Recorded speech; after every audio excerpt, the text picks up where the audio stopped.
Hello po sa inyong lahat mga ka-crypto. Ako po si Pinoy Crypto Trader at sa video na ito ay atin pong pag-uusapan ang tungkol dito kay Ape NFT. Isa po itong requested na review mula kay ka-crypto po natin rito. Pero bago po tayo magpatuloy ay nais ko lamang po munang bigyang linaw ang aking disclaimer kung saan ang nilalaman po ng video na ito ay hindi po ito isang financial advice. For education and information purposes lamang po ang layunin nito.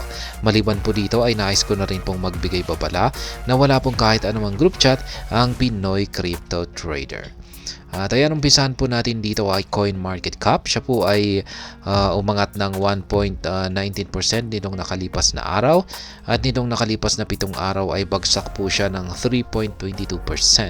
At nitong nakalipas na buwan ay bagsak po siya ng 9.71%. Yan, siya po ay merong market cap na $407.32 million. Kaya siya po ay malaki-laki po yung kanyang market cap, kaya nakuha po niya ang ranking na 124. Ganun din po yung kanyang trading volume, malaki-laki na rin po, nasa $18.36 million, kaya siya po ay may nasa ranking na 176. Kaya yan, pagdating po sa kanyang market cap at saka trading volume ay masasabi kong solid naman po ito. Meron po siyang total supply na nasa 999.99 trillion na NFT coins. Yan, siya po ay gumagamit ng Ethereum contract, multi-chain po siya. Gumagamit na rin po siya ng BNB Smart Chain or BAP20, Heco at saka si Tron 20. Ayan, meron po siyang star rating na 3.2. Ayan, binigyan po siya ni Cyberscope ng 4.0 na star rating. Si Certic naman ay 3.1 at kay Token Insight ay 2.5. Ayan, nasa 3.2 yung kanyang average. Audited po siya ng Slow Mist. Ayan. Siya po ay mabibili natin sa mga exchanges na katulad po ni HTX, Gate.io. Ayan, lagay lamang po natin sa exchange. Ayan. Sa mga exchanges, centralized exchanges ay available po siya kay HTX, Gate.io, yan, OKX, DJ Phoenix, BingX, Mexi, KuCoin, BitJet, HTX. Ulit. Sa mga decentralized exchanges naman po siya, ay available naman po siya kay PancakeSwap, Uniswap, ayan, version 2 po ang mayan. Maging itong version 3 ng PancakeSwap, SunSwap, Dodo, SunSwap, ayan. Yan naman po yung mga decentralized exchanges niya. Kaya yan po si Ape NFT. Yan, check po natin dito kung ano yung mga latest natin dito. Partnership. Yan, meron po silang nagkaroon po sila ng partnership. Yan, partnership announcement. Matrix AI naman po pala ito. Ayan, check natin yung dito kay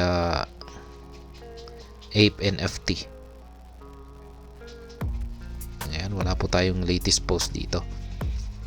Pero yan, si Ape NFT po ay siya po ay yung kanyang featured ay mga mga NFT art collections po ang mga ito. Ayan, na yung mga artist po talaga yung parang nagki-create dito, yung parang mga developers. Kung pag sa technology ay yung mga developers ay yung mga magaling na mag-program. Yan ay pagdating dito naman po kay Ape NFT ay yung mga artist. Ayan, yung mga magaling mag drawing or mag-paint. Yan, sila po yung bumubuo dito sa platform ng Ape NFT. Ayan, check po natin yung kanilang Twitter.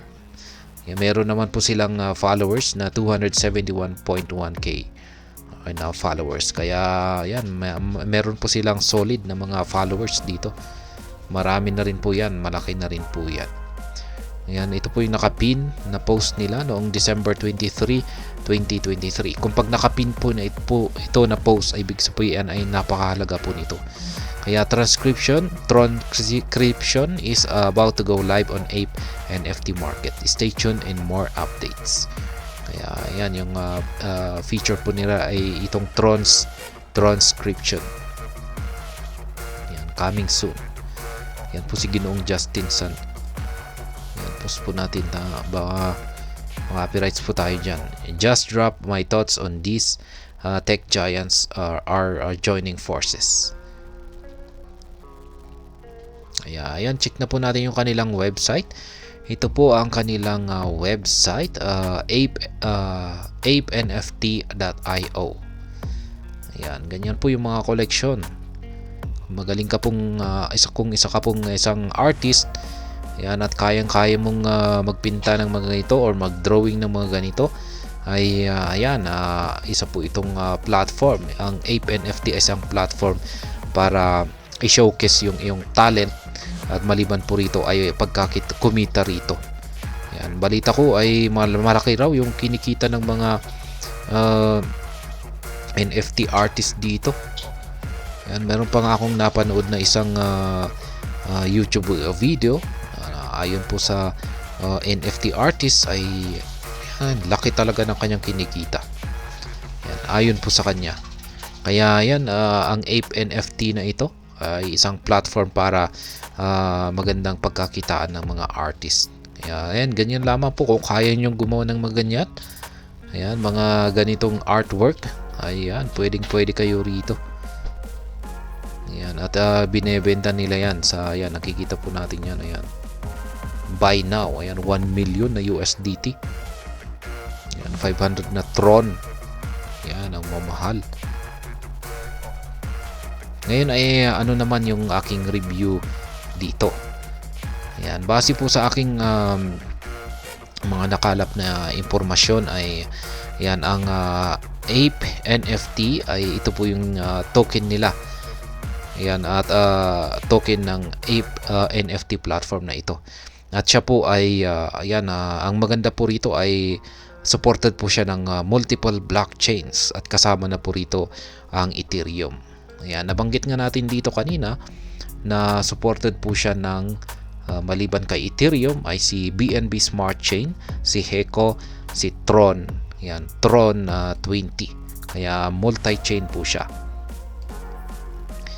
At ayan, kaya meron po siyang kaya na mag-bridge dahil sa kanyang multi-chain network na ito. Kaya ayan, nakafocus po siya sa pag-i-invest dito sa NFT at saka on artworks. Ayan, at saka sinusuportahan din po niya yung mga artist at maging ang pag-o-organize ng mga exhibitions. Ang Ape NFT token ay isa lamang po ito sa mga ilan po niyang mga version. Ayan, ang maganda po rito kay Ape NFT ay meron po silang established na mga team. Kaya yan, ito po ay meron po silang backup na Hello Trans Group. Yan, isa pong kilalang art handler ng Asia. Kaya ito po ay nagpapakita na meron po talaga silang potential na karanasan at saka connections dito sa mundo ng art. Kaya yan, maliban po rito ay meron po silang multiple partnerships. Ang Ape NFT ay meron po silang mga collaboration sa iba't ibang mga platforms at saka organizations. Ayan, at ito po ang siyang talagang nagdudulot para sila ay makapag-expand at kanilang maabot at saka magkaroon ng reach at saka influence yan sa iba't ibang sulok ng mundo. Kaya yan, at saka ang isa pa rito ay nakafocus po talaga sila sa art. Yan, sa artwork. Kaya yung kanilang mga project ay talagang lahat po ng kanilang features ay tungkol sa art at saka cultural value. At ito talaga yung nag-a-attract sa mga enthusiasts at mga collectors. Yan, para mangolekta ng mga unique at or kakaibang mga NFTs. At yan yung sinabi ko po kanina na meron po siyang multi-chain presence. Yan, ito na rin yung isang talagang maganda rito. Kaya yung NFT po nila na yung Ape NFT po na token nila ay available na rin po ito sa ibang mga chains. Katulad po ng Tron at saka Binance Smart Chain. Kaya yan, napaka flexible po siya at mas madaling ma-access. Ngayon ay yung parang nakikita ko naman po na parang medyo parang masasabi nating negative na aspeto dito kay Ape NFT ay meron po siyang matinding kakompetensya. Ayan, ang NFT po ay ayan, marami pong mga ibang mga NFT na platform na kagaya niya. Kaya marami po siyang mga ibang mga mas naunang mga katulad na ganitong platform na mas established po sila. At naka-focus din po sila sa mga art focus na mga projects. Kaya yan, pagalingan na lamang ng platform at yung mga artist kung na gumagawa o nagki-create ng NFT sa kanila. At yan, meron po silang maliban po rito ay meron po silang tokenomics kung saan ay yung utility po ng kanilang token at saka yung kanilang economic model ay maaring magbigay po ito ng hindi po gaanong pagmalinaw sa mga investors at syempre pagkabahala yan sa kanilang tokenomics na ito. Kaya ayan lamang po. Wala naman po akong gaanong nakikita rito. Mga common lamang naman po ito na mga possible na negative side ng ganitong platform, NFT platform. Kaya ayan. Ngayon ay sa kabuuan ay nakikita ko naman po na may potential naman po talaga itong si Ape NFT. Yan, lalong-lalo na po sa mga taong interesado sa mga art-related NFTs.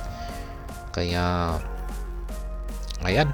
Pero yan, bilang mga investor, kung mag-i-invest po tayo dito kay Ape NFTs ay ayan, kailangan pa natin ng karagdagang research dito. Ayan, kasi may involve pa rin naman po na risk maski pa paano. Kaya kailangan po nating ng karagdagang pagre-research dito bago po natin ito pasukin or mag-invest dito. Pero yan, base po sa aking pananaw ay meron naman po siyang potential. Ayan, lalong-lalo na kung talagang meron siyang maraming mga inilalabas na mga NFTs na nagugustuhan ng maraming mga collectors. Tayo hanggang dito na lamang po tayo sa video na ito. Sana po ay inyong nagustuhan ang aking paliwanag dito. Para naman po sa mga bago lamang dito, kayo po ay aking inaanyayahan para mag-subscribe. Pag-click na rin po ang bell icon nito dahil ito po ang siya magsisilbing notification nito sa mga bago kong videos na akin pong ina-upload sa aking YouTube channel na ito. Marami pong salamat sa panunood. Ingat po tayo lagi at God bless po sa ating lahat.